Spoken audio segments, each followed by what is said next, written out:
누가와 마태, 마가 복음을 공관복음이라고 하는데 똑같은 관점에서 예수님의 탄생과 부활과 승천을 기록했기 때문에 공관복음이다, 그렇게 얘기합니다. 요한복음도 똑같지만 요한복음은 좀 다른 그런 각도에서 신학적으로 이렇게 심오하게 이렇게 풀어서 해석해서 썼죠. 근데 특별히 성령께서 저자들을 사용하실 때 그 저자들이 가지고 있는 기질이 있는데, 누가 같은 경우는 소외되고 가난하고 어려운 사람들을 아주 좋아했던 것 같아요.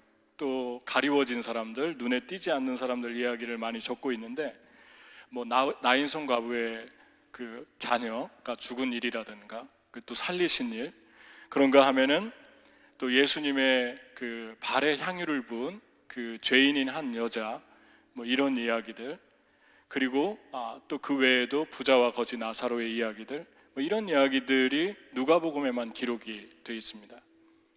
근데 특별히 씨 뿌리는 비유는 마태도 적고 마가도 적었는데, 그 앞뒤 문맥을 보면 이 누가가 씨 뿌리는 비유의 한 가지 이야기를 그들이 적지 않은 이야기를 첨가하고 있는데, 먼저 예수님을 따랐던 여인들 몇 명의 이름을 적고 무명의 여인들, 그래서 한 7명, 6명 되는 것 같아요. 그 사람들이 자기의 소유로, 물질로 예수님을 그림자처럼 따라다니면서 섬겼다, 그렇게 이 이야기를 넣고 있습니다. 그럼 이 이야기와 씨 뿌리는, 우리가 잘 알고 있는 씨 뿌리는 비유를 같이 해석을 해야겠죠. 그래서 예수님께서 첫 번째 이 씨 뿌리는 비유의 4가지 밭을 말씀했는데, 첫 번째 밭이 길가에 떨어진 씨앗입니다. 길가는 어떻게 길가에 떨어지냐면, 이스라엘을 이번에 여행하면서 보니까 이스라엘의 지형이 이렇게 경사가 진 데가 되게 많더라고요. 부산이 좀 그렇죠. 한국의 부산 같은 동네에 가보면 이렇게 경사가 져서 이렇게 골짜기나 언덕처럼 생겼는데, 그런 식으로 돼 있어가지고 위에서 씨를 한 줌 잡아서 뿌리면 그 경사져서 이렇게 올라가는 길이 있는데 그 길가에 떨어지는 거예요. 그러니까 그때 당시의 문화와 풍습, 배경을 정확하게 반영하고 있다는 거죠. 지금도 그렇고요.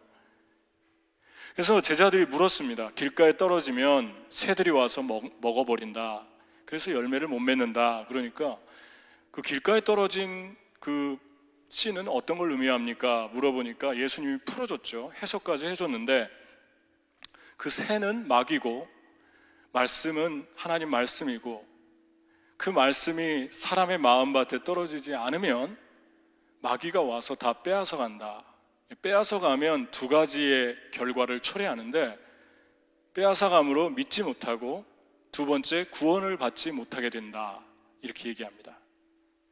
그러니까 말씀이 여기서 알 수 있는 거는 2가지인데, 하나는 마귀가 하나님의 말씀을 사람들이 마음으로 받는 것을 싫어한다는 것입니다. 싫어하는 이유 2번째는 그 말씀이 구원을 주고 믿음을 자라게 하는 능력이 있기 때문에 그렇다는 거죠.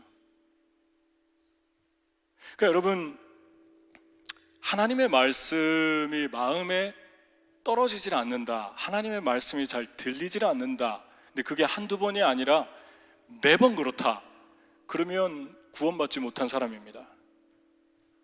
그리고 2번째는 믿음이 자라가지 않는 결과를 초래합니다.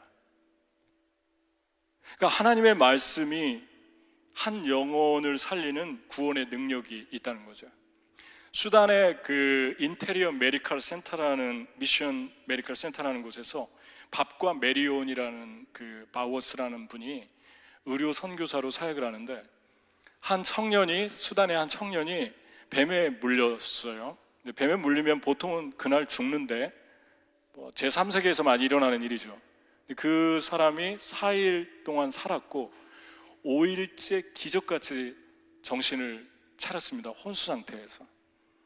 그런데 마침 그때 옆에 있던 모펫 바이블 컬리지라는 수단의 그 성경학교에서 한 그룹의 청년들이 와서 그 병동에 복음을 전했는데, 그 형제가 혼수 상태에 있다가 갑자기 깨어나가지고 오후에 5일째 되는 날 그 청년들에게 복음을 듣고 예수님을 믿고 그날 저녁에 심정지로 죽었습니다.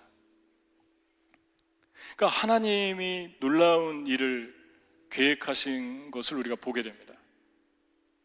그러니까 하나님의 시간에 오지 않았다면, 그 시간에 오지 않았다면 이 청이 못 만났을 것이고, 죽었다가 살아난 것보다 더 중요한 게 우리가 생각해야 될 것은, 죽었다가 살아났다, 그게 기적이 아니라 정말 예수 그리스도를 믿은 게 기적이라는 거죠. 겨울이 되니까 요즘에 전에 살던 집에 그 베이사이드에 그 옆에 그 백인 할아버지가 계셨는데, 거의 80이 다 된 할아버지가 담배를 너무 좋아해서 담배 냄새가 많이 나는 할아버지였는데, 그 할아버지가 제가 한번 얘기했죠. 처마 밑에서 늘 쪼그려 앉아서 담배를 피는데, 제가 저희 집에 들어갈 때마다 옆에 눈에 항상 이렇게 걸려가지고 들어가는데, 한 번은 제가 그 집에서 한 14년을 산 것 같은데, 한 번은 그 집을 들어가는데 성령의 음성이 제 안에서 이렇게 들리는 것 같아요. 죽음을 기다리는 초조한 노인. 계속 그 음성이 들리는데 복음을 전해야겠다라고 하면서 계속 못 전하고 있다가 복음을 전했는데, 제가 그때 한 말이 기억이 났어요. 난 당신을 천국에서 만나고 싶다. 그래서 당신이 예수 그리스도를 영접해야 됩니다. 예수님을 영접을 했는데, 그리고 나서 몇 개월 있다가 제가 전도여행을 다녀오고 나서, 몽골에 갔다 오고 나서 보니까 돌아가셨어요. 몇 개월 만에 돌아가신 거죠. 저는 분명히 믿습니다. 그분을 천국에서 볼 것이라는 것을. 사람이 마음으로 믿어 의에 이르고 입으로 시인하여 구원에 이른다, 그렇게 말씀했죠. 예수 그리스도의 복음만이 한 영혼을, 지옥으로 가는 영혼을 살릴 수 있는데, 그래서 성령이 인도하시고 우리 영혼에 감동을 주시면 바로 우리가 순종하는 것이 아주 중요합니다. 여러분과 제가 있는 그곳이 우연이 아니라 그곳에 하나님이 어떤 일을 하시기 위해서 보내셨는데, 그 일이 한 영혼에게 복음을 전하는 일이라는 거죠. 하나님 말씀이 능력이 있기 때문에, 권세가 있기 때문에. 두 번째는 돌짝밭에 떨어졌는데, 더러는 돌짝밭에 떨어지니 싹이 돋았다가 물기가 없어서 말라버렸다, 그럽니다.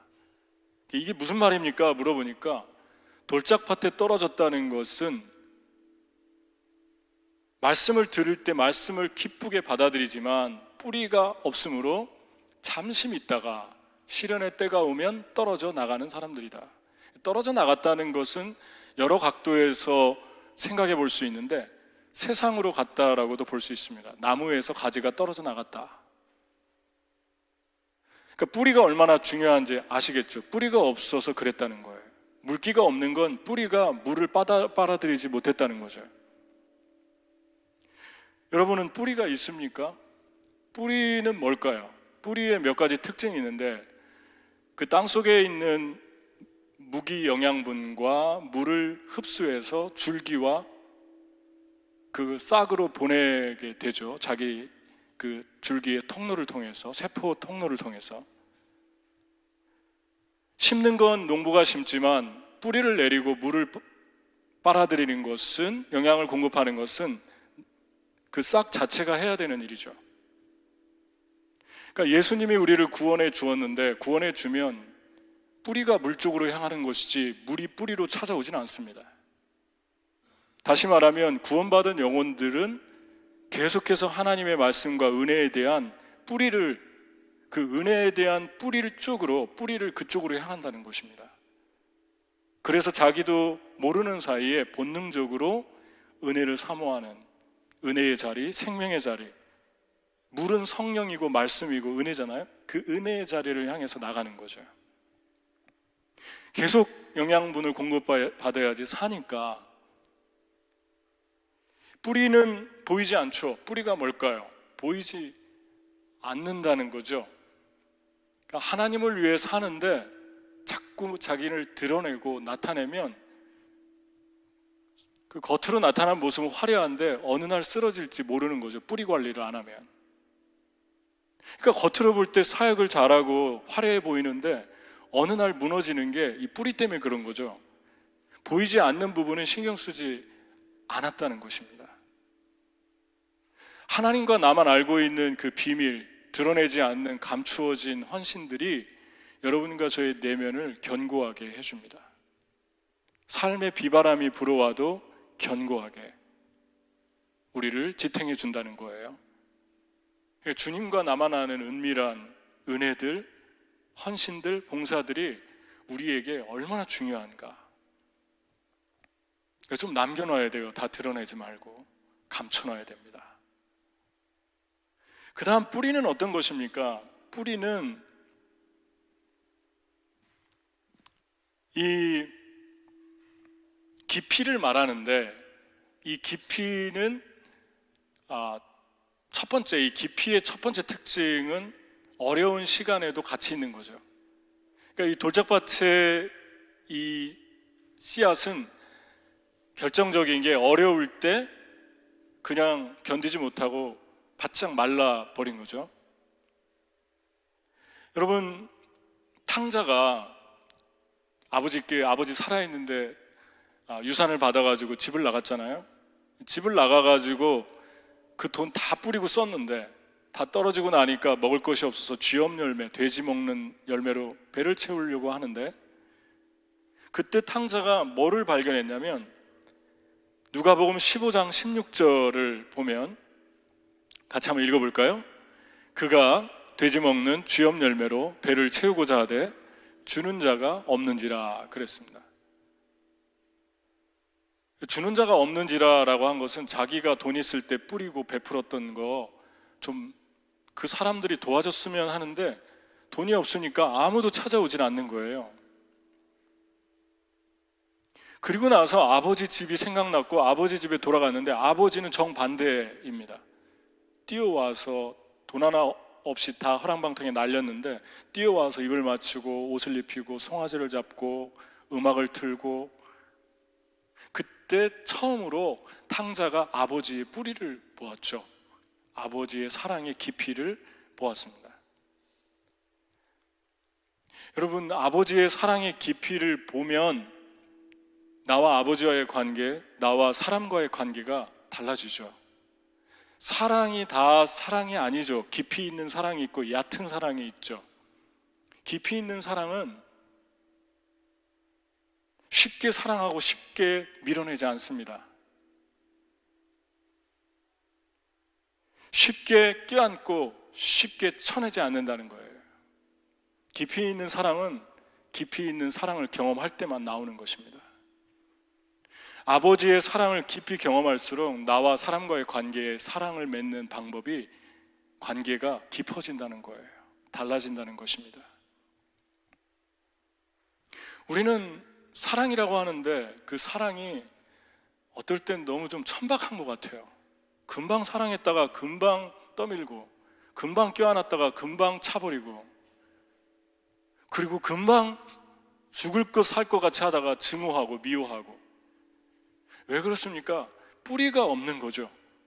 그러니까 어려움이 오면은 뿌리가 없으면 다 우두둑 다 넘어지는 것입니다. 탕자가 처음으로 본 것이 아버지의 깊이 있는 사랑. 내가 빈털터리게 돼도 아무도 오지 않았는데 아버지는 오시는구나. 여러분이 누군가 어려울 때 찾아간다는 건요, 아버지의 사랑을 깊이 경험했다는 걸 수도 있습니다. 근데 반대로 누군가 또 어려울 땐 도와주는데 환경이 나아지면은 아주 기분 나빠하고 싫어한다. 그러면은 그 사람은 사랑한 게 아니에요. 우월감을 가지고 도와준 것입니다. 사랑 같은데 사랑이 아니죠. 그것도 똑같이 얕은 사랑이죠. 아버지의 사랑을 경험하면 나보다 못할 때도 사랑하고 나보다 잘 될 때도 사랑이 되는 거죠. 깊어졌기 때문에. 그게 아가페의 사랑 아닙니까? 그게 뿌리입니다. 여러분은 여러분의 삶이 기쁠 때만 아니라 힘들 때도 주님을 사랑합니까? 그럼 여러분 뿌리를 내리고 있는 것입니다. 물을 빨아들이고 있는 거예요. 은혜를.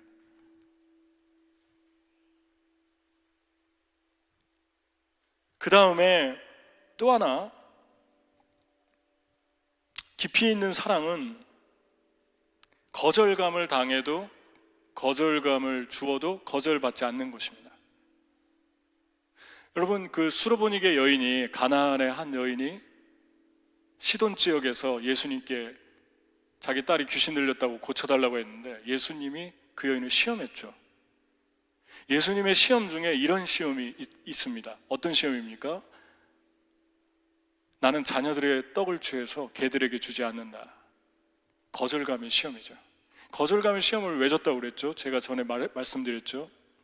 시돈 지역의 사람들은 이스라엘 사람들을 볼 때 개같이 여겼습니다. 그러니까 딸이 고침을 받았어도, 딸이 완쾌됐어도 사람들이 세상에 나가면 변화된 게 없고 계속 개처럼 무시할 텐데, 그때에도 너는 사랑받는 존재고 너는 소중한 존재인 것을 확신할 수 있겠는가? 그것 때문에 그 여인을, 그 딸을 치료해 주기 전에 테스트 하시죠. 여러분, 우리가 살면서 부모의 밑에 크고 학교 다닐 때는 이론이잖아요. 근데 학교에서 배운 거하고 세상에 나갔을 때하고 맞는 것도 있는데 안 맞는 것도 참 많죠. 저도 신학교에서 배운 거하고 목회 현장에서 와가지고 목회하다 보니까 이론하고 실제하고 다른 게 생각보다 참 많아요.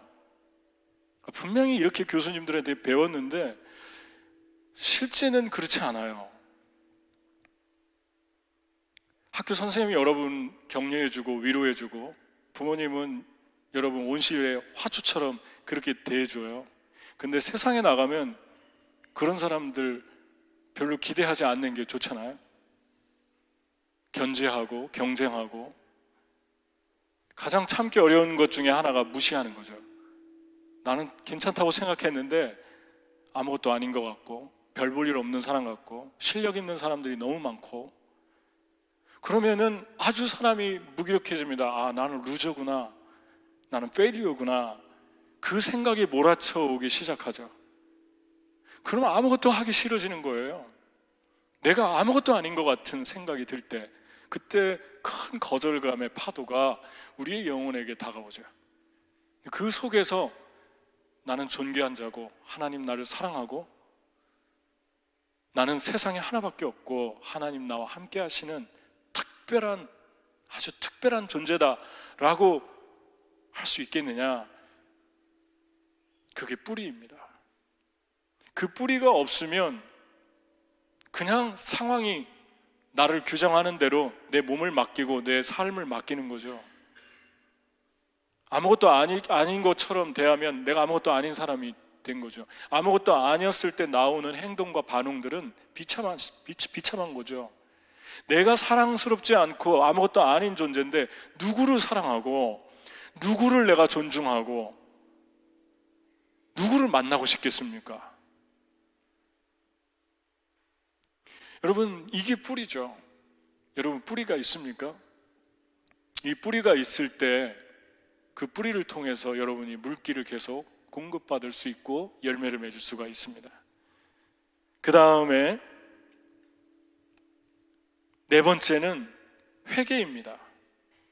회개에 합당한 열매를 맺고 그랬잖아요. 그러니까 열매 맺으려면 회개가 먼저 와야 되는 거죠.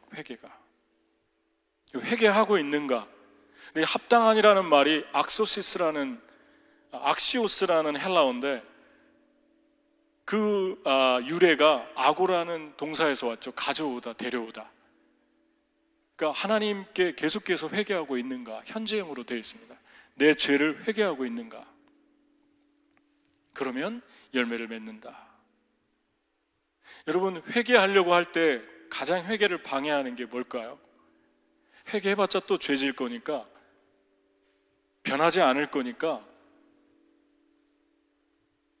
회개하지 말아라, 포기해라. 그게 사단의 속삭임이죠. 하나님은 계속해서 가져오라고 그럽니다. 가져와라. 지금 당장 고쳐지지 않아도 계속 고백해라. 그러니까 회개를 포기하면 안 돼요. 중단하면 안 됩니다. 제가 최근에 그 미국의 한 설교자의 설교를 한 분 걸 들었는데, 레디컬이라는 책을 쓴 데이빗 플랫이라는 분이 설교를 했는데 되게 좋아가지고 몇 편을 들은 것 같아요. 되게 젊은 분인데 이런 설교자는 많지 않는 것 같아요, 미국에. 최근에 한 일주일 전에 한 설교인데 한국을 갔다 왔더라고요. 한국에서 유명해진 것 같아요. 레디컬이라는 책이 이렇게 반응이 좋았던 것 같습니다. 한국을 갔다 와서 한국 교회를 보고 와서 한국 교회 부흥의 역사와 서든 베프티스트 세미너리, 자신이 졸업한 그 학교의 졸업생들에게, 목사님, 선교사님들에게 설교를 했는데 한국의 교회 부흥의 역사와 그리고 그 미국의 현재 영적인 상황들을 서로 비교하면서 설교를 했어요. 근데 세 가지 요점이 이거였습니다. 한국 교회는 회개로 시작됐다, 부흥이.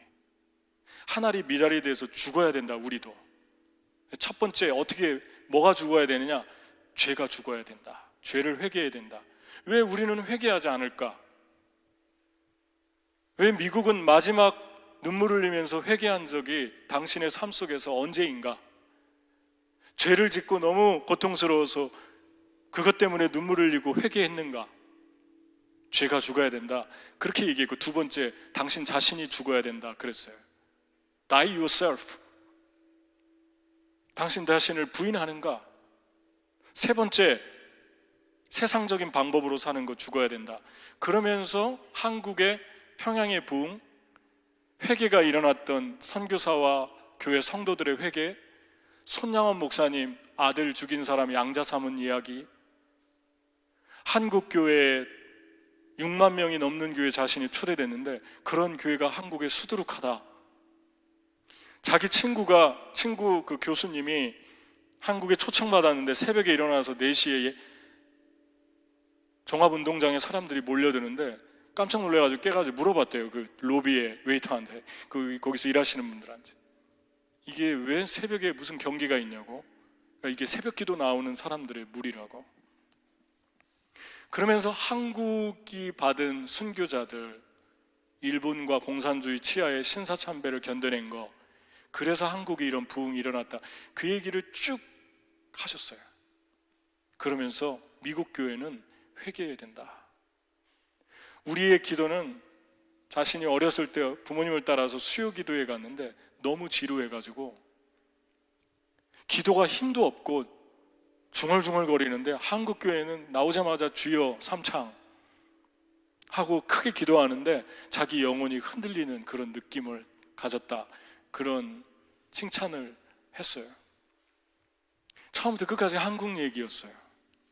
그리고 하나님의 미랄과 서로를 대조하면서 아주 구체적으로 설교를 했는데 참 은혜스러웠어요. 그런데 그분의 설교 몇 편을 들었는데 전부 공통점이 계속 회개하라고 그러고, 두 번째 강조하는 게 복음을 듣지 못한 나라로 떠나라고 하고, 가방을 싸서 떠나라고, 그 얘기 되게 많이 해요. 본인은 안 떠나는 것 같은데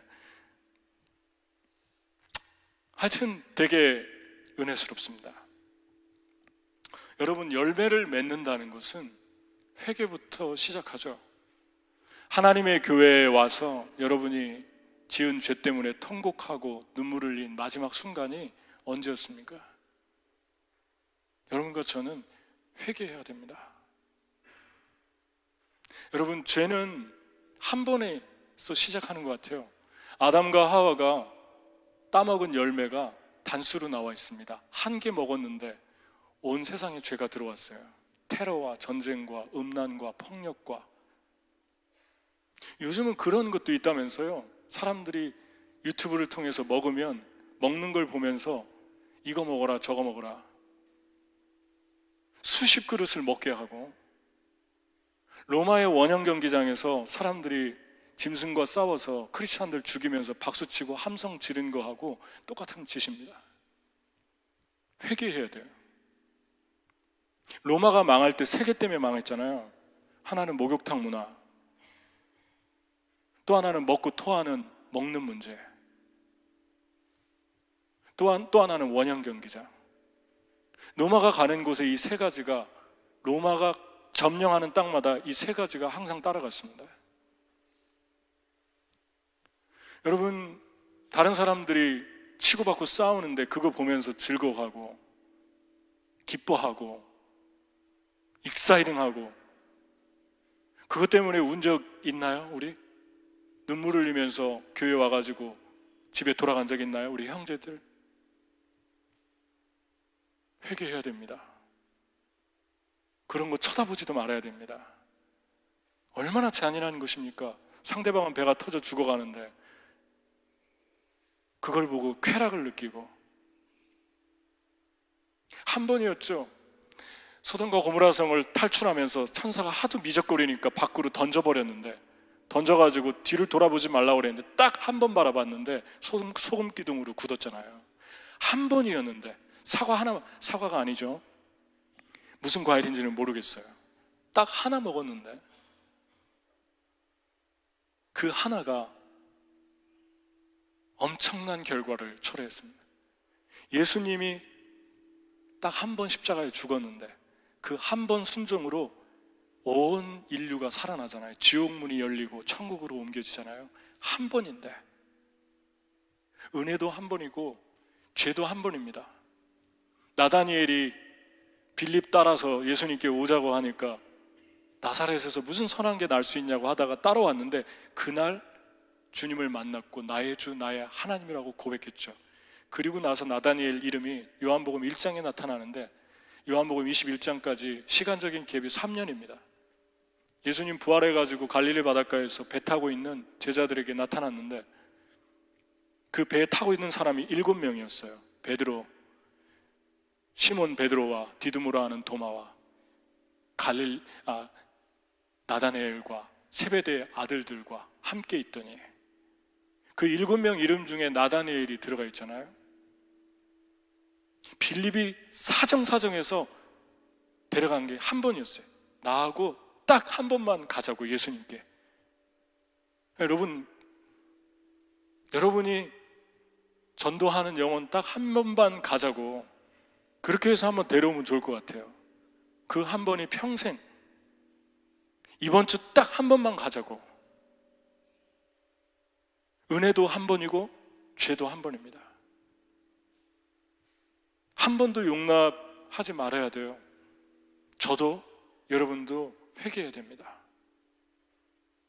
회개 열매를 맺혀야 됩니다. 세 번째 밭이 가시덤불 밭인데, 이 가시덤불을 한번 읽어볼까요? 자, 같이 읽겠습니다. 또 더러는 가시덤불 속에 떨어지니 가시덤불이 함께 자라서 그 기운을 막았다. 이게 무슨 얘기입니까? 하니까 그 다음에 예수님 말씀하셨습니다. 가시덤불에 떨어진 건 말씀 들었는데 살아가는 동안 근심, 재물, 향락에 빠져서 열매 맺지 못하는 거다. 이게 가시다 그럽니다.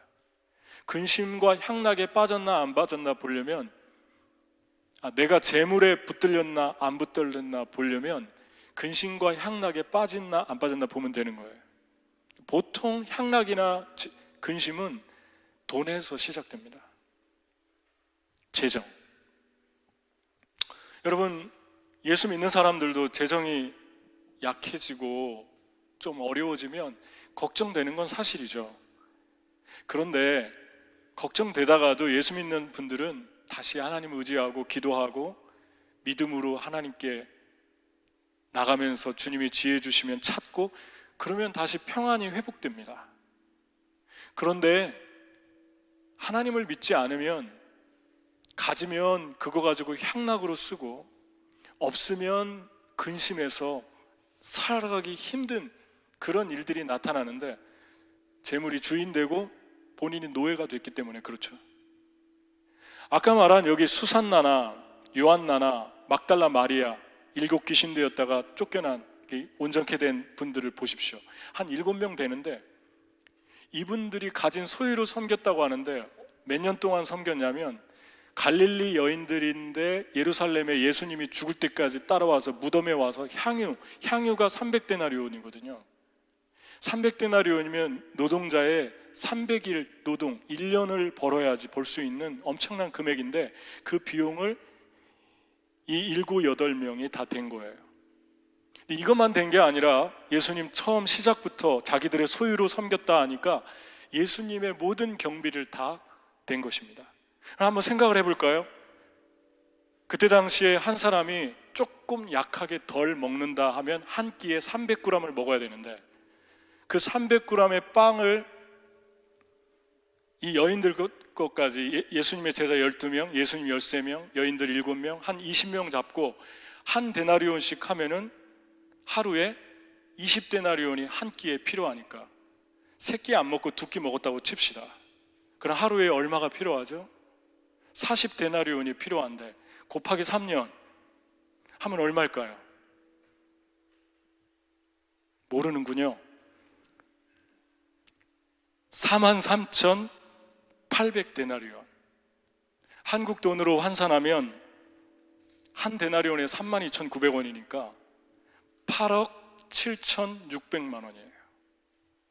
교통비 빼고 숙박비 빼고 그냥 하루에 2끼 먹었다 치고 아마 더 들어갔을 거예요. 훨씬 더 들어갔을 것입니다. 근데 마지막 무덤에 예수님 죽었는데 그 죽음에 300데나리온 향유까지 준비한 걸 보면 계속해서 자기들의 소유로 충당을 한 거예요. 요한나라는 여인은 남편이 헤롯 안디바, 헤롯 대왕이 죽고 그 이스라엘 땅이 4분 영토로 아들들에게 떼서 나눠줬는데 갈릴리와 시리아를 통치한 게 헤롯 안디바인데 헤롯 안디바는 세례 요한이 헤롯 안디바가 헤로디아와 함께 불륜을 저질렀죠. 자기 동생의 부인을 가로채서 결혼해서 세례 요한이 지적을 했는데 세례 요한을 목 잘라 죽인 그 왕입니다. 그런데 이 여인이 평생 잘 먹고 잘 살 수 있는데 왜냐하면 자기 남편 구사가 헤롯 대왕의 청지기 재물을 맡았던 사람이에요. 한 왕의 재물을 맡았으니까 얼마나 돈이 많겠습니까? 그런데 이 여인이 목숨 걸고 따라다니면서 예수님 비용을 댔는데 무엇 때문에 예수님의 비용을 댔을까요? 그 일이 가치 있다고 생각한 거예요. 가치 있다고 백날 얘기해도 안 되는데 체험한 것입니다. 막달라 마리아는 7 귀신이 나간 체험을 했고 이 여자는 병고침 받은 체험을 했어요. 병고침을 받은 어떤 여인들이. 막달라 마리아가 귀신 들린 여잔데 맨날 자기 몸을 자해하고 사람들에게 짐승 취급받고 그리고 소리 지르고 짐승 같은 삶을 살다가 처음으로 맨정신으로 사는 걸 경험했다고 생각을 해보세요. 무엇이 아까웠겠습니까? 이 사람에게. 그것이 이게 자유구나, 이게 복음이구나, 이게 천국이구나. 그래서 예수님 3년 동안 비용 가지고 다 된 거예요. 예수님은 사역만 하십시오. 우리가 다 보충할 테니까. 여러분, 재물로부터 나오려면, 향락과 근심으로부터 벗어나려면 재물을 잡아야 되는데, 재물이 내 주인이 아니라 내가 마음대로 부리는 노예처럼 재물을 부리는 주인이 되려면 재물을 주를 위해서 써야 합니다. 우리가 주님께서 우리에게 재정을 주실 때 주시는 이유는 한 가지입니다. 예수님 일을 하라고 주셨는데, 그럼 예수님 일이 뭘까요? 예수님이 한 일 3가지잖아요. 하나는 제자 삼고, 하나는 복음 전하고, 영혼 구원하고, 또 하나는 치유하는 거였어요. 이 3가지 일하는데 이 재정 써야 됩니다. 이 재정 쓰지 않잖아요? 그럼 다른 걸로 다 빠져나갈 거예요. 나중에 뒤돌아보면서 이거 했으면 더 좋을 뻔했다, 이런 일들이 계속 일어날 것입니다. 여러분, 재정의 모든 유혹들을 어떻게 이길까요? 재정의 모든 유혹들을 어떻게 우리가 감당할 수 있을까요? 근심 없이 기쁨으로 살 수 있을까요? 재정을 주를 위해 쓰는 것입니다. 주님께서 채워주신다고 그랬잖아요. 마지막으로 좋은 땅인데, 이 좋은 땅에 씨를 뿌렸는데 이 씨가 100배의 결실을 맺었다고 그래요. 여러분, 이 좋은 땅은요, 전에도 말한 것 같은데 돌이 없고 가시가 없는 그런 땅이 좋은 땅이 아닙니다. 여러분, 예수 그리스도를 믿고 이 땅에 사는 모든 믿지 않는 사람들도 전부 똑같이 마음에 재리의 유혹을 받고 염려될 때도 있고 쾌락에 쏠릴 때도 있고, 그리고 어려움이 오면은 무섭고 도망가고 싶어요. 그러면 가시도 있는 거고 돌짝밭도 있는 거예요. 누구에게나 그 마음에. 그런데 여기서 이 좋은 땅은 100배의 결실을 맺은 이유가 무엇일까요? 좋은 땅에, 더러는 좋은 땅에 떨어짐에 그랬는데, 좋은 땅에 있다는 것은 착하고 좋은 마음으로 말씀을 듣고 지키어 인내로 결실하는 자니라. 착하고 좋은 마음으로 말씀을 듣는다는 거죠. 말씀이 능력이 있다고 그랬잖아요.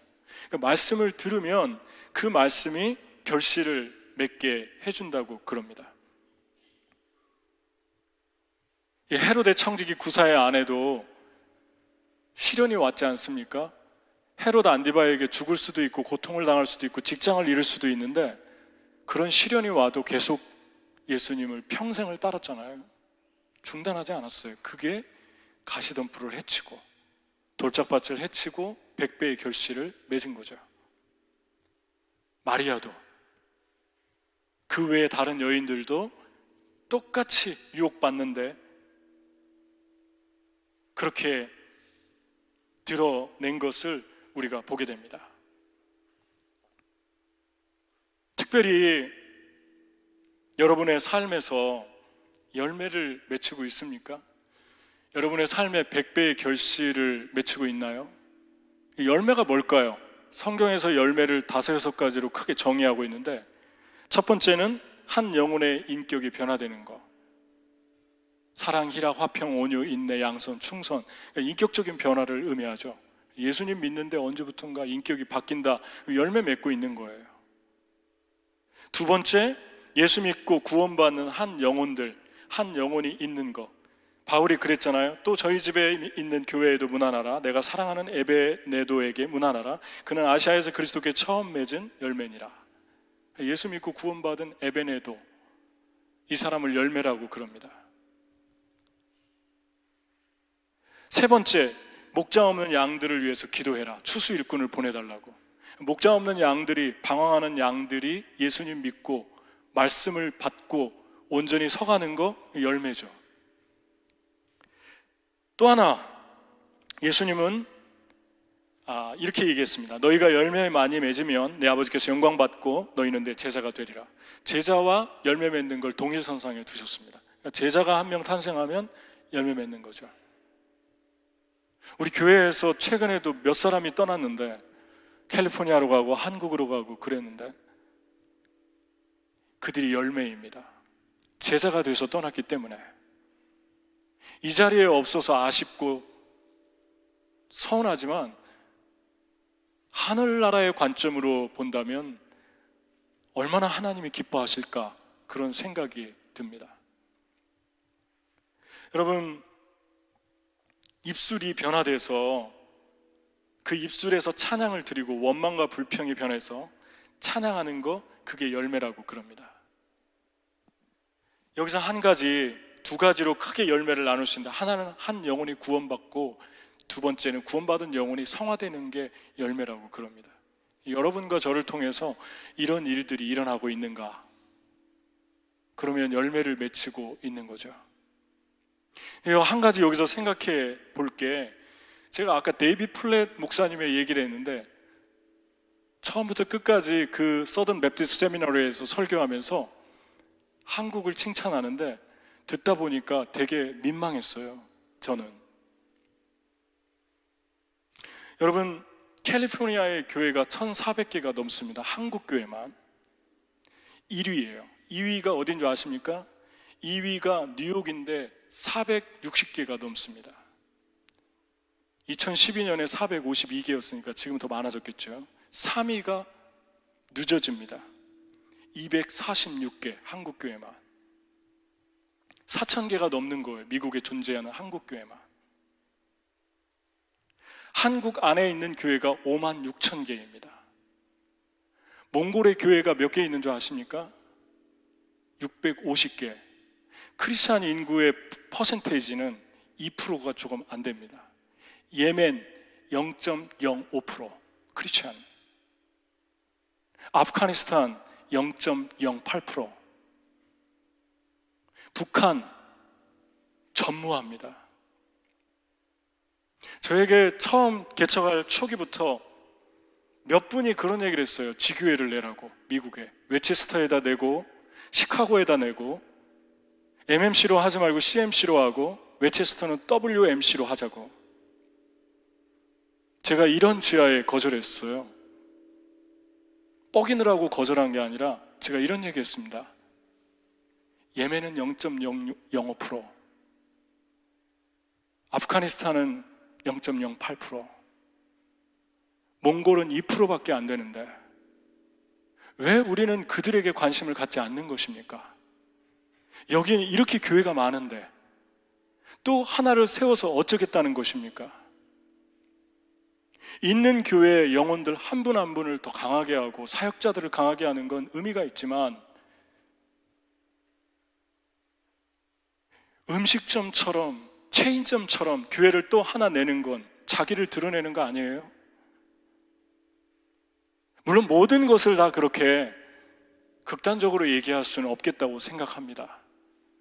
하지만 빈익빈 부익부가 되지 않습니까? 지금 열방에서 1%밖에 안 되는데 0.05%밖에 안 되는데 왜 그들의 영혼이 지옥으로 가고 있는 거에 대해서는 이렇게도 감각이 없는가?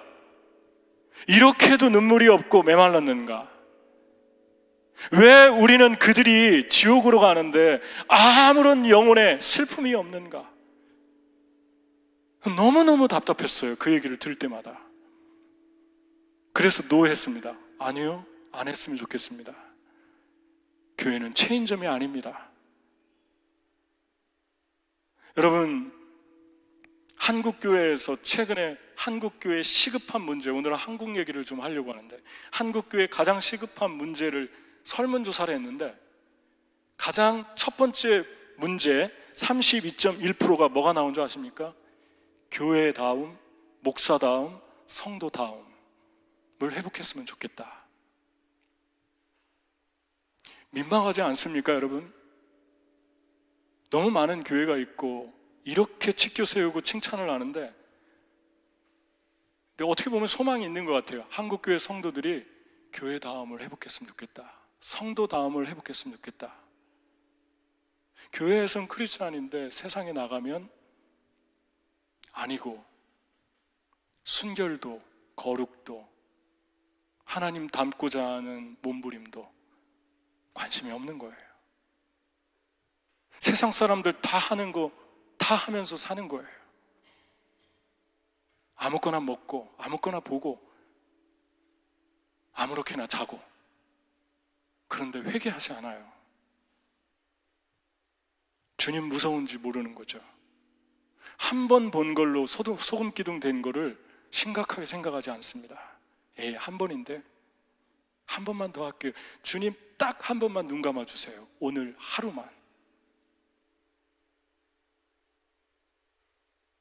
여러분, 주님이 우리에게 이렇게 얘기합니다. 일곱교회 편지하면서 서머나교회 이렇게 편지합니다. 내가 예수님이 직접 하신 말씀입니다. 내 환난과 궁핍을 알거니와 실상은 내가 부유한 자니라. 자칭 유대인이라 하는 자들의 비방도 알거니와 실상은 유대인이 아니요 사단의 회당이라. 계시록 2장 9절. 네가 환난을 겪고 가난하고 볼품없지만 너는 실상 내가 볼 때는 너는 아주 부유하다. 근데 반대로 얘기할 수도 있지 않습니까? 사람들이 볼 때는 칭찬하는데 사람들이 볼 때는 부유해 보이는데 너는 가난하고 너는 초라하고 너는 깨끗하지 못하다. 여러분, 우리 주변 사람들이 우리를 보는 눈으로 하나님이 우리를 보는 눈과 합리화시켜서는 안 됩니다. 주변 사람들을 속일 수는 있지만 하나님을 속일 수는 없죠.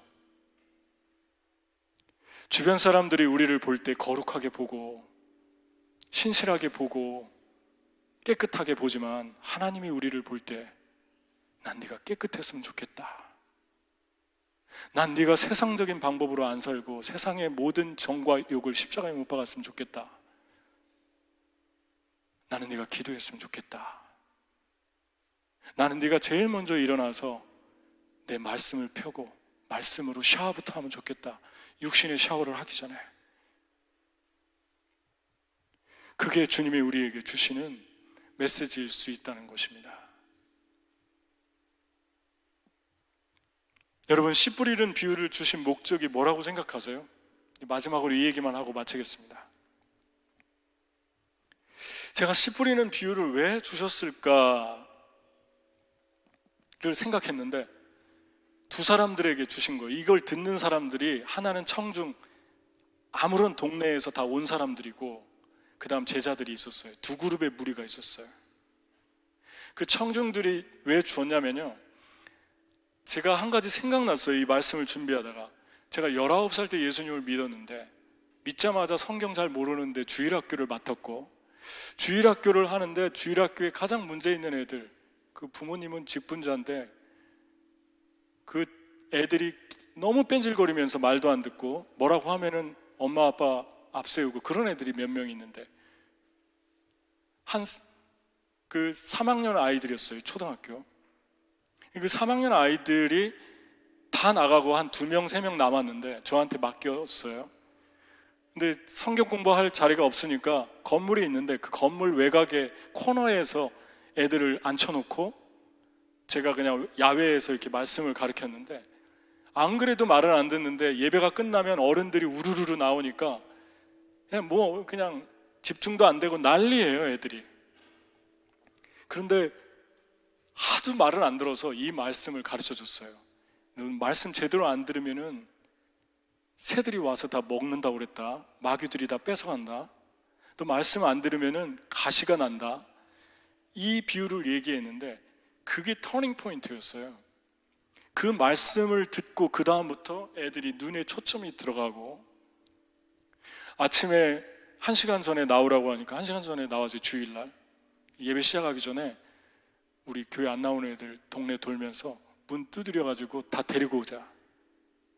그래서 몇 개월 만에 금방 40명, 50명이 됐어요, 애들이. 제가 그때 발견한 건요, 부흥이었어요. 그 아이들의 언어가, 입에 욕을 달고 살았는데 언어가 바뀌었고 태도가 바뀌었고 겸손해졌어요.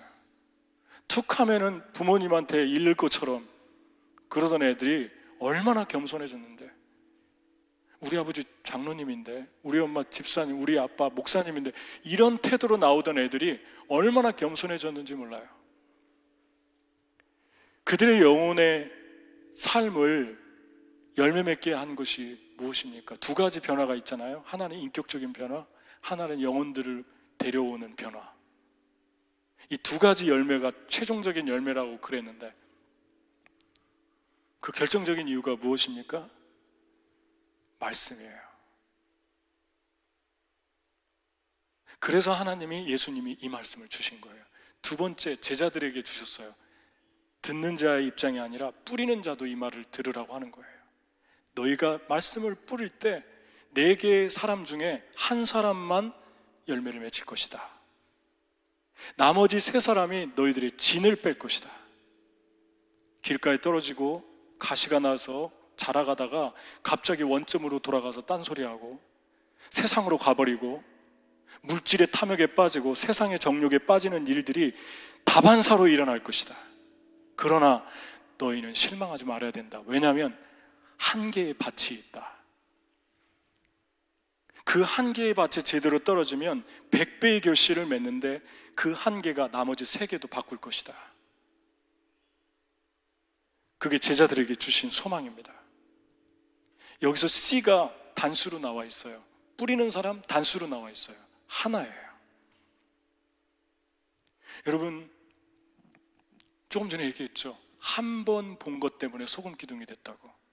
예수님 한 번 순종한 것 때문에 지금까지 지옥에서 천국으로 사람들이 옮겨지고 있지 않습니까? 한 사람만 바뀌면 돼요. 에스겔서 1장에 에스겔이 내 생물의 환상을 봤는데 그 천사가 타는 콜이라고 나와 있어요. 영어 성경에 burning coal, charcoal. 천사가 타들어가고 있는 차콜처럼 형상이 나타났다고 그럽니다. 차콜 한 개, 두 개만 붙으면 그 두 개가 전체를 한꺼번에 불태워 버리죠. 그게 하나의 위력입니다. 제자들한테 말씀하는 거예요. 4개의 밭 중에 한 개가 100배의 결실을 맺으니까 실망하지 마라. 좌절하지 마라. 여러분, 나다니엘, 빌립 한 사람 때문에 주님 만나지 않습니까? 한 번의 순종.